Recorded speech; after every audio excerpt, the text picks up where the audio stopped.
Hello everyone, আসসালামু আলাইকুম। সবাইকে শুভেচ্ছা জানিয়ে শুরু করছি আজকের রেসিপি। আজকে আমি আপনাদের সাথে ডিমের আরেকটি নতুন রেসিপি শেয়ার করব, যেটা খেতে অনেক মজার। চলুন তাহলে শুরু করা যাক। প্রথমেই আমি কড়াইতে 2 থেকে 3 টেবিল চামচের মতো তেল দিয়ে দিলাম। এবার এর মধ্যে দিয়ে দিচ্ছি হাফ চা চামচ লবণ আর একটুখানি হলুদের গুঁড়া। এখন এগুলোকে একটু নেড়ে মিশিয়ে নিব। মিশিয়ে নেওয়া হয়ে গেলে হালকা যখন তেলটা গরম হয়ে আসবে তখন দিয়ে দিচ্ছি ডিমগুলো আজকে আমি অর্ধেক করে নিচ্ছি, আপনারা চাইলে আস্তেও রাখতে পারেন। এখানে আজকে আমি 3টা ডিম নিয়েছি, আপনারা মানুষ অনুযায়ী বাড়িয়ে বা কমিয়ে নিতে পারেন। এবার একটা সাইড হালকা ভাজা হয়ে গেলে আরেকটা সাইড উল্টিয়ে দেব। একটা জিনিস মাথায় রাখবেন, যারা নতুন রাঁধুনি আছেন, ডিম সবসময় অল্প আঁচে ভাজবেন, তাহলে ফুটে উঠবে না। যদি আঁচটা বাড়িয়ে দেন তাহলে উপরের চামড়াটা ফুলে একদম ডিম ভেঙে যাবে, আবার আপনার শরীরে ছিটকে আসবে। তো যখন 2টা সাইডই ভালো করে ভাজা হয়ে যাবে, দেখুন কালার চলে এসেছে, ঠিক এই পর্যায়ে আমি ডিমগুলোকে উঠিয়ে নেব।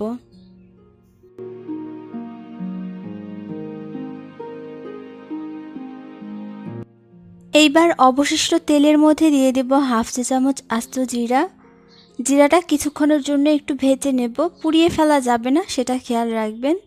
জিরাটা হালকা ভাজা হয়ে গেলে এবার দিয়ে দিচ্ছি পেঁয়াজ আর কাঁচামরিচ। এইখানে 3টা মিডিয়াম সাইজের পেঁয়াজ আছে আর অনেকগুলো কাঁচামরিচ ফালি করে নিয়েছি, প্রায় 6 থেকে 7টা হবে।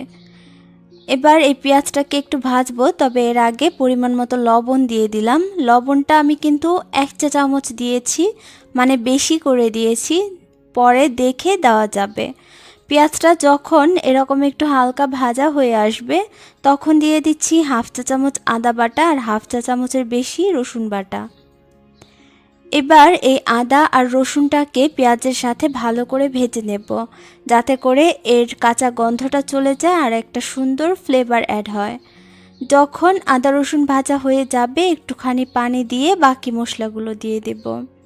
দিয়ে দিচ্ছি হাফ চা চামচ জিরার গুঁড়া, হাফ চা চামচ ধনিয়া গুঁড়া, হাফ চা চামচ হলুদের গুঁড়া, হাফ চা চামচ থেকে একটু বেশি মরিচের গুঁড়া দিয়ে দিলাম। যেহেতু অনেকগুলো মরিচ দিয়েছি তাই এমনিতেই ঝাল হয়ে গেছে, মরিচের গুঁড়াটা কম দিয়ে দিয়েছি। এখন যখন তেলটা ভেসে উঠবে, মানে কষানো পুরোপুরি কমপ্লিট হয়ে যাবে, এই যে দেখুন এই রকম তেলটা ভেসে উঠলে দিয়ে দিচ্ছি আলু। এখানে আমি 2টা বড় সাইজের আলুকে কুচি কুচি করে কেটে নিয়েছি, যেইভাবে আলু ভাজি করা হয়।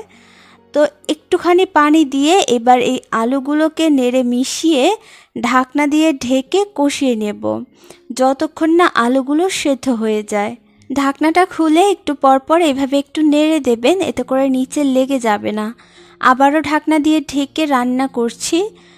একটা পর্যায়ে দেখবেন নিচে আলুগুলো লেগে যাচ্ছে, ঠিক এরকম দেখুন নিচে আলুগুলো লেগে যাচ্ছে। আর আলুগুলো যেহেতু চিকন চিকন করে কাটা, তাই এগুলো সেদ্ধ হতে সময় বেশি লাগবে না।